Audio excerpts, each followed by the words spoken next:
누가복음 12장 16절부터 21절입니다. 그리고 그들에게 비유를 하나 말씀하셨다. 어떤 부자가 밭에서 많은 소출을 거두었다. 그래서 그는 속으로 내 소출을 쌓아둘 곳이 없으니 어떻게 할까 하고 궁리하였다. 그는 혼자 말하였다. 이렇게 해야겠다. 내 곡간을 헐고서 더 크게 짓고 내 곡식과 물건들을 다 거기에다가 쌓아두겠다.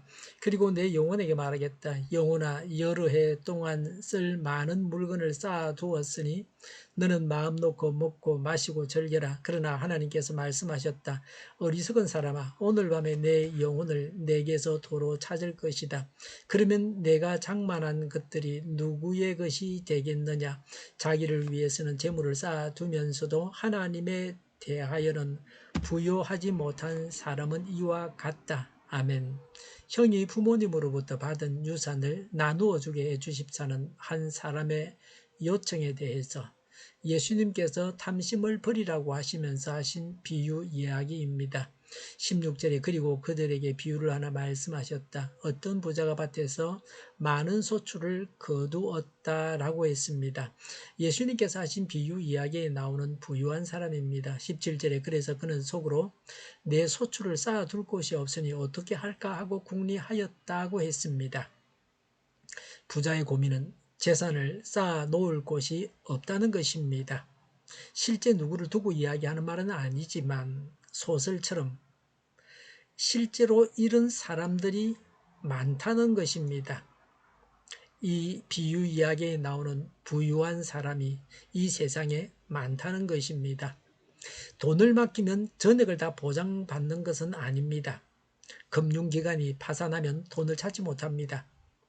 어디다가 돈을 맡겨야 하는가 고민이 있습니다. 이것이 부자들의 고민입니다.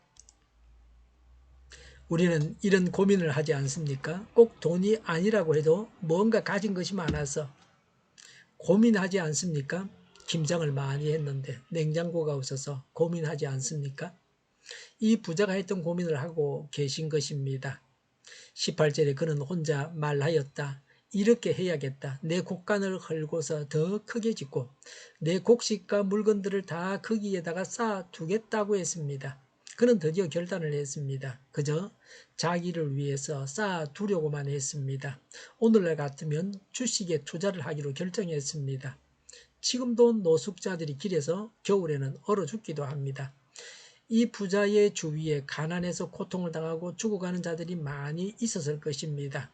예수님은 가난한 자들은 항상 너희와 함께 있을 것이라고 하셨습니다. 그런데 가난한 자를 위해서 내가 나의 소유를 나누어 주겠다는 생각조차도 없습니다. 하나님께 11조를 드리고 감사 예물을 드려야지 하는 마음은 조금도 없습니다. 지금도 하나님을 위해서 바치거나 남을 위해서 자선을 베푸는 것을 전혀 모르는 채로 살아가는 사람들이 많이 있습니다. 내 땅에서 내 일꾼들이 거두어 들였으니 다 내 것이라고 생각했습니다. 이 사람의 특징은 자기만 생각합니다. 그런 사람입니다. 이 이야기에서 나라고 하는 말이 6번 나옵니다. 남으로부터 존경을 받을 수 없는 사람입니다. 자기를 위해서 일해 주었던 종들이나 은혜를 베풀어 주신 하나님에 대해서는 몰랐습니다. 19절에 그리고 내 영혼에게 말하겠다. 영혼아, 여러 해 동안 쓸 많은 물건을 쌓아두었으니 너는 마음을 놓고 먹고 마시고 즐겨라고 했습니다. 부자들이 가지는 착각입니다. 이제 내 영혼이 행복하게 살게 되었다고 합니다. 여기서 육신이라고 하면 좀 더 말이 될 텐데 영혼이라고 하니 더 말이 되지 않습니다. 영혼은 재물이 많은 것과는 상관이 없습니다. 이 사람의 두 번째 특징은 재물에 관심이 많습니다. 재물만 아는 사람입니다. 하나님도 남도 관심 바뀝니다. 오직 돈만 아는 사람입니다. 돈만 눈에 보입니다. 하나님도 남도 눈에 보이지 않습니다. 20절에 그러나 하나님께서 말씀하셨다. 어리석은 사람아, 오늘 밤에 내 영혼을 내게서 도로 찾을 것이다.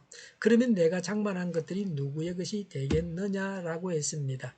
하나님께서 그 부자가 그날 밤에 죽게 하셨습니다. 그 많은 재물을 다 사용하지 못하고 죽게 하셨습니다. 이 사실은 이 어리석은 부자는 빨리 죽은 것이 복입니다. 더 살면 사는 만큼 죄를 더 지을 것입니다. 하나님의 마음을 더 상하게 할 것입니다. 우리는 어떠합니까? 우리가 가지고 있는 것들을 하나님을 위해서 아낌없이 다 사용하고 있습니까? 나를 위해서 쌓아두었다가 그냥 이 땅에 다 두고 떠나가야 하는 사람은 아닙니까?